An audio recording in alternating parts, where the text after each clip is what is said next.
Hi y'all, my name is Melody and thanks for stopping by, and today we're going to do a My History Booktube.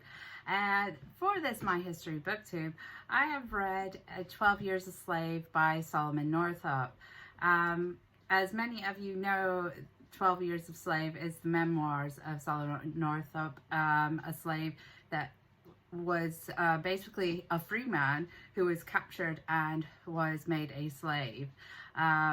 So what I'm going to do is I'm just going to go over my notes and I will read those because that's the most succinct way that I can tell you exactly what I thought about the book and what the history is about, because I did do some research on this as well. I forgot to actually note my resources, and I'm so sorry. I did find it harder to find actual book resources and things like that on my university channels as well, my university library website, because there's not a lot of things that we know about Solomon Northup except for from this book and some details after he wrote the book, sort of documents, newspaper writings, etc. And at one point he just disappears from the annals of history, to be honest. So let me go through here. So the version that I read was a Penguin Classics version, and it was published in 2012. It contains an introduction by historian and author Ira Berlin, an essay by Henry Louis Gates Jr., an intellectual who serves as the Alphonse Fletcher University Professor and Director of the Hutchins Center for African and African American Research at Harvard University. It was originally published in 1853 as told to and edited by David Wilson. It was a bestseller at the time, selling 30,000 copies. However, after several editions were published in the 19th century, the book fell into obscurity for almost 100 years, until the 1960s, where it was rediscovered by Sue Eakin of Louisiana State University and Joseph Logston of the University of New Orleans. They were able to retrace Solomon Northup's journey and co-edit a historically annotated version published by the Louisiana State University Press in 1968. So they were able to verify the whereabouts of Solomon Northup and add that to the version. Subsequently, the book has been adapted into two film versions, one for PBS called Solomon Northup's Odyssey in 1984, and the Oscar-winning 2013 film 12 Years a Slave. I will note here that I have never seen either of these adaptations of the book, and generally rather read the source text before watching a film version, if I do even watch it, which I may not, because it is a very hard reading type of book, and it is quite, and from what I know, the movie is quite violent and is accurately depicting violence towards slaves and what actually happened during that period of American history. So now we will get into the story here. So Solomon Northup was born a free man in New York around 1808 to Mintus, a slave who was freed with others upon the death of their master, Captain Henry Northup. Mintus owned his own farm where Solomon grew up.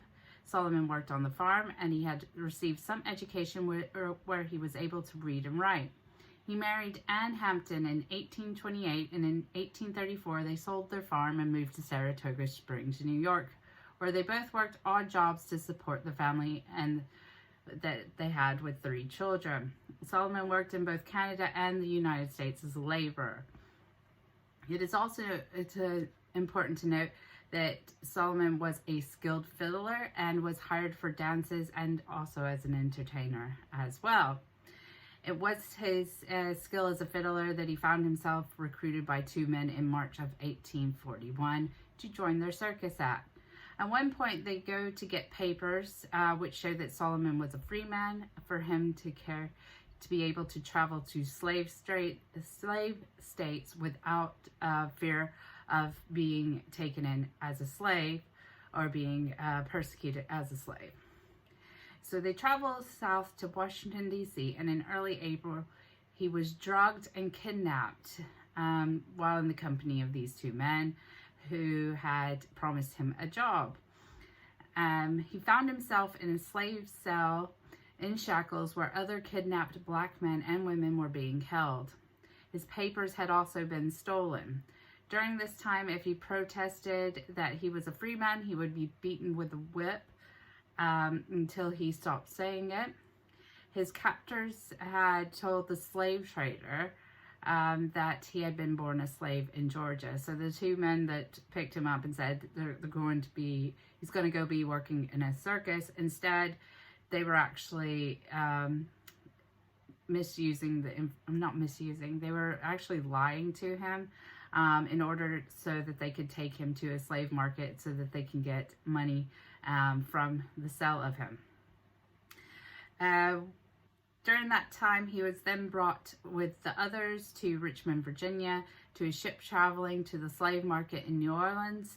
On the ship, Solomon and some of his fellow prisoners hatched a plan to take the boat and escape. However, smallpox broke out on the ship, and one of his fellow conspirators died, which crushed their hopes of an escape.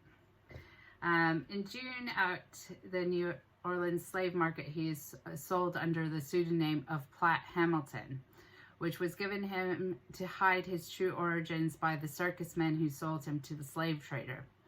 Another harrowing part of the story is that one of the women to be sold was the consort of her master, bearing him 2 children. She had been used to living as a free woman, but she was then betrayed and sold by the family who were jealous of her. And they had a lot of hate and anger towards her. She was then sold separately from her children, and that completely broke her. After that, she gave up all hope. Her son was sold to one place, her daughter another, and then she was sold somewhere else. So that the family was completely split up.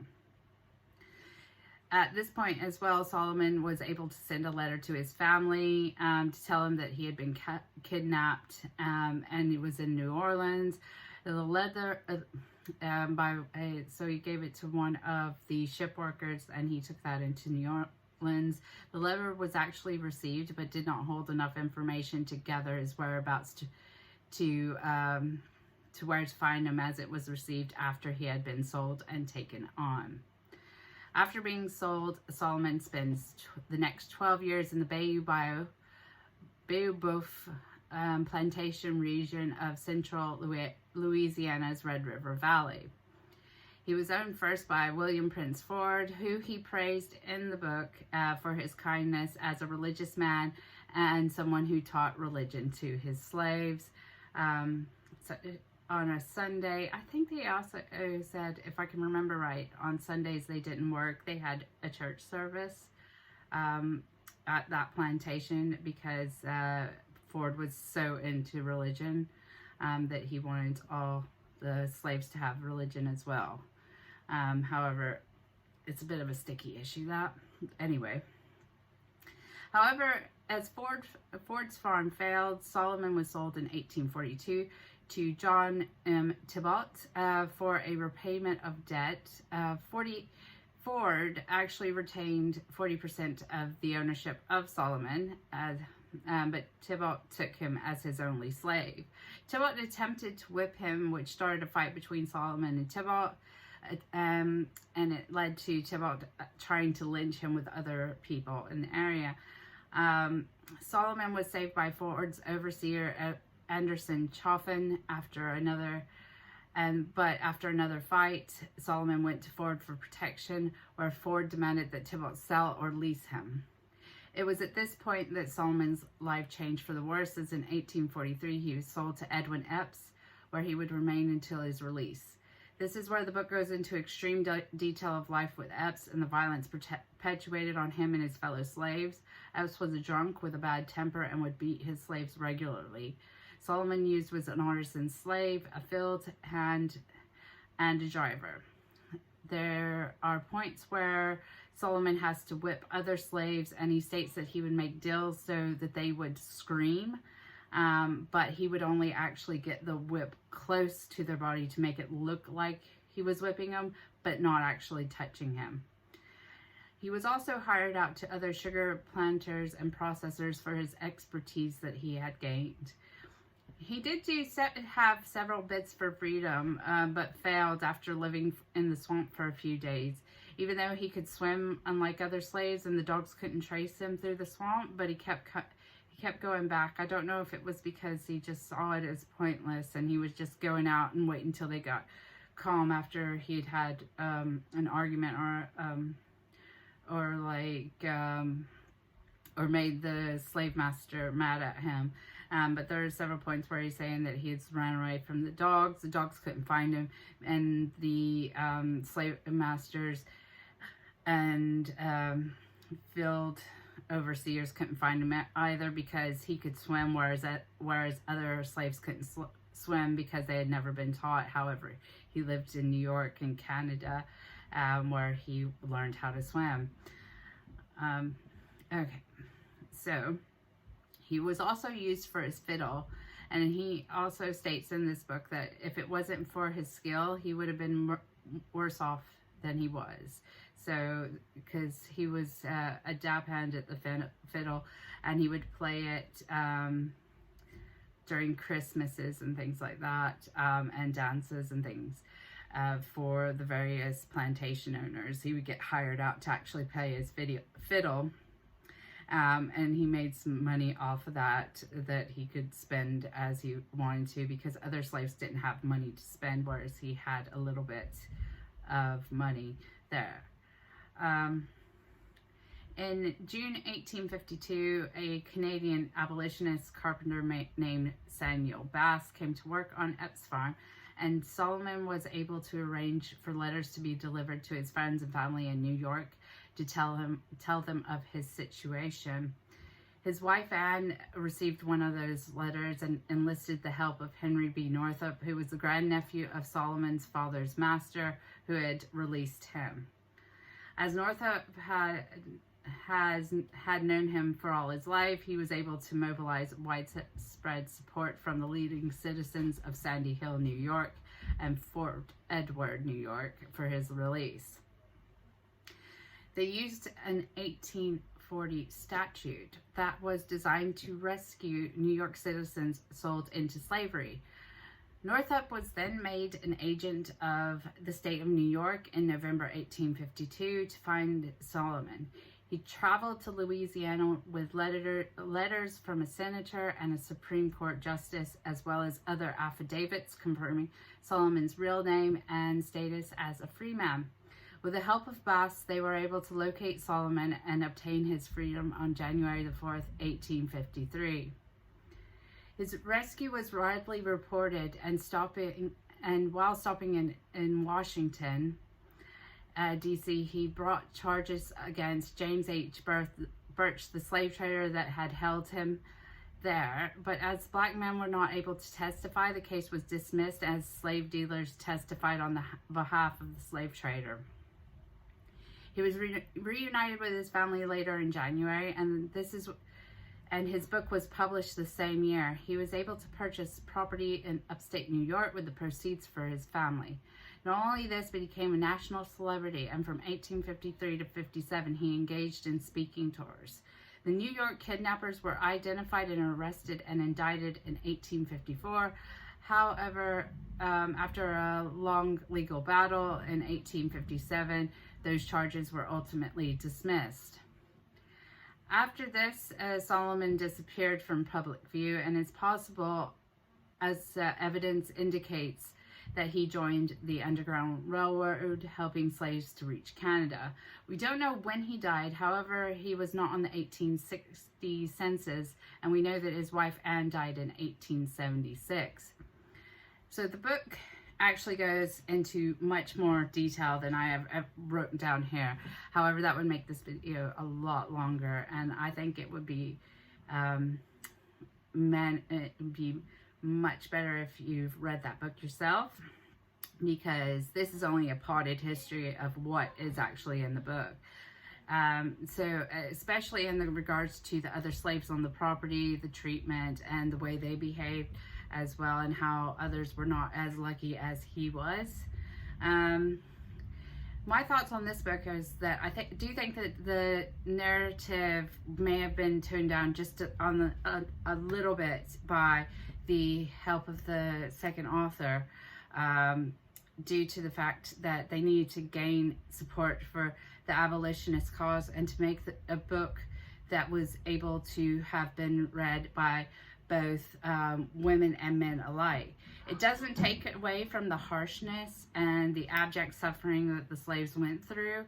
However, I think it was like scaled back just a little bit.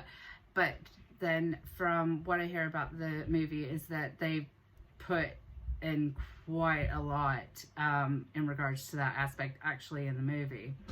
It also is a book that actually records the daily lives of slaves in Louisiana and depicts their celebration practices such as Christmas, where there are dances and passes given to visitation and other plantations of the area.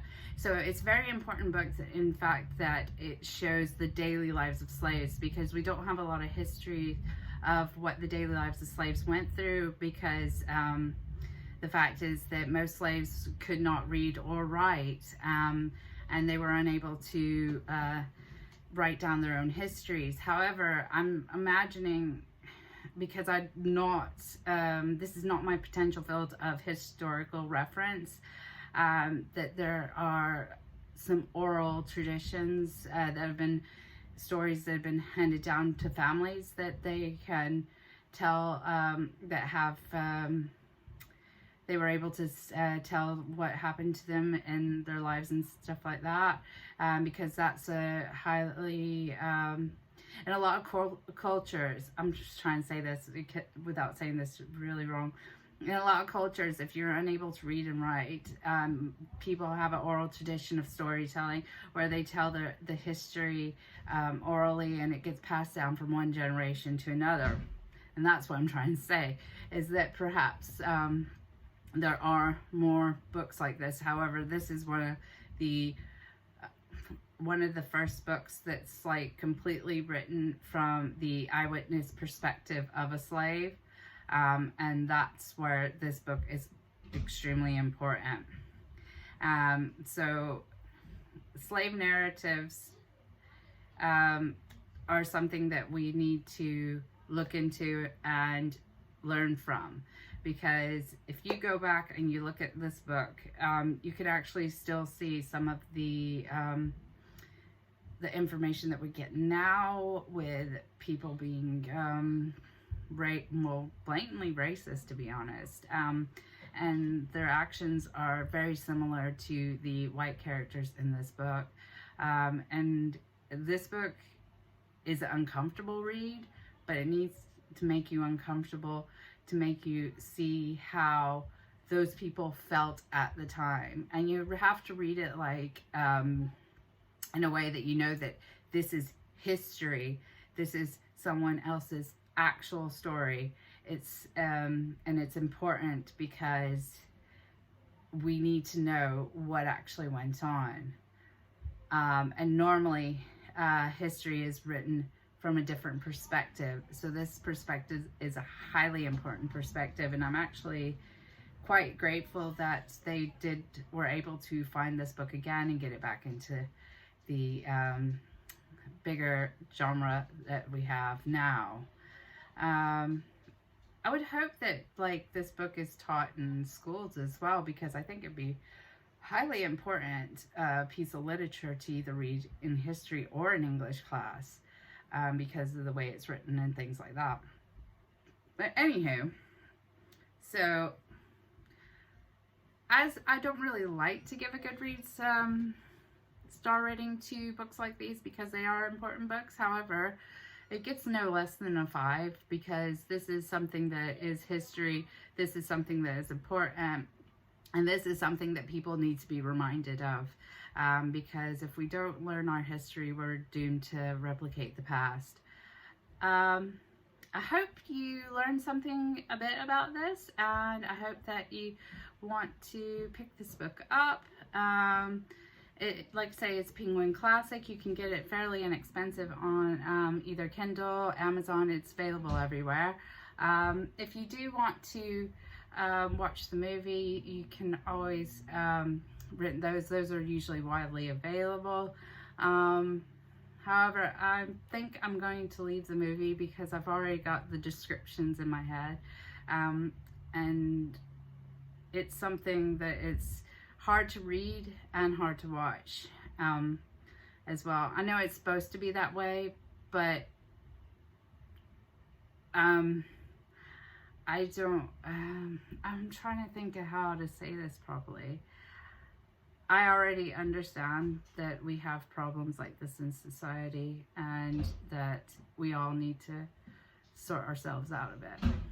Anyway, but this is a book, and I would recommend, if you are a parent, to giving it to your children to learn a bit about why the USA is the way it is today. Anyway, I'm just going to say again, stay safe, stay positive. I love you guys, and I will see you next time. Bye.